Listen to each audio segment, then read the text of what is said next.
Welcome back, guys. This is Nestinator1. Welcome to my Call of Duty gaming channel. Hope you guys are all having a good day out there. First, I want to start off by saying I apologize to you guys for not getting a video up to you sooner. I know it's been about 4 days since my last upload. The reason for that is it was my brother's birthday. We've been going out. I had to take a little break from social media and playing Advanced Warfare in general. But now that the weekend's come to a conclusion here, I'm back on the grind and back playing Advanced Warfare. I'm back home and all that stuff. So I'm really stoked to get back out there and start playing and keep working towards that Master Prestige. Grandmaster, I should say. Grandmaster Prestige. Anyway, the gameplay you guys are looking at here is me using the ASM-1 Strider on Horizon playing Domination.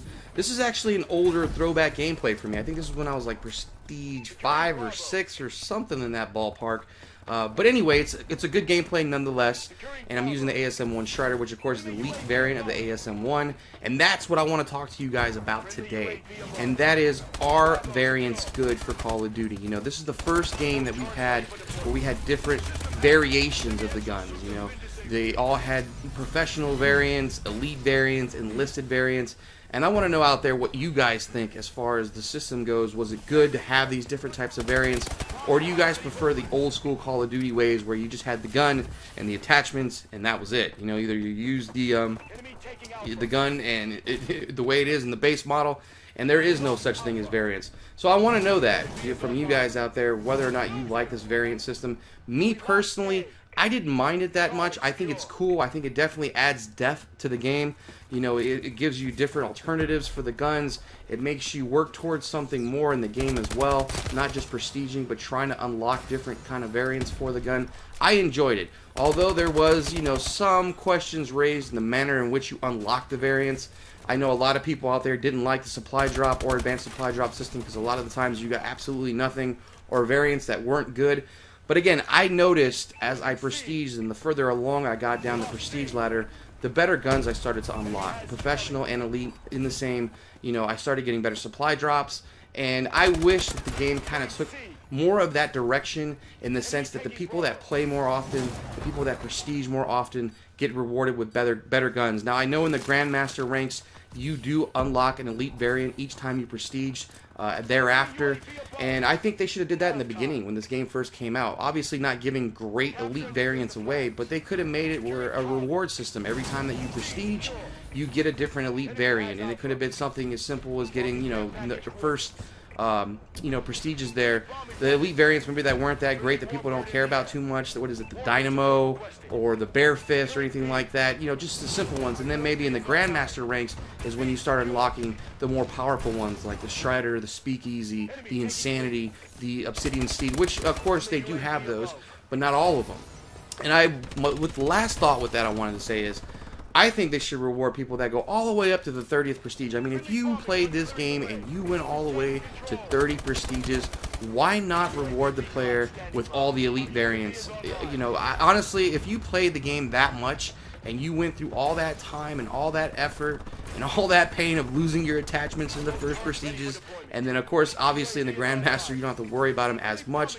I know they do take away some attachments, but I think it's like Silencer and Foregrip, which are very easy to obtain, but you don't have to worry about stock, which is 20 hipfire kills. And me personally, I use stock with all of my assault rifles and some of my SMGs. I definitely lean on that attachment a lot just because I like to strafe and fire at the same time.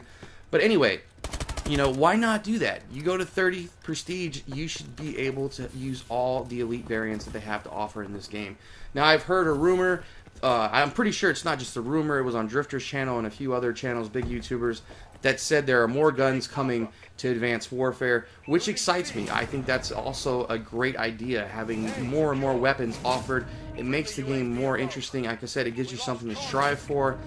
However, it's this, like, again, it's the delivery system. How are they going to do this? Because if you start making it where they can just buy guns, DLC packs, to buy more and more weapons, then it's going to become a more pay-to-win style type game, and I don't want this game to go in that direction. Me, personally, I don't have an issue with buying DLC or buying DLC guns, but I think it's a wrong direction for the game. I'm not saying I can't afford it, but overall, I think it's going to make, kind of a discrepancy there within the community for the people that can't buy all the DLC weapons and everything like that, and then they're going to be just getting outplayed by people that have more money, and that kind of sucks, you know. So I hope that they have a system here, as I do a dirty turnaround that guy right there, it's just very justified in the sense that the people that play a lot should get rewarded more often.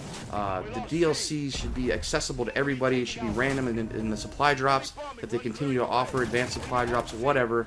But if they just start having it where you purchase the guns, I'm not a big fan of that. That's just me personally. Overall, again, when it comes to variants, I don't think it's a bad idea. I actually enjoyed having these different styles of guns that you can have.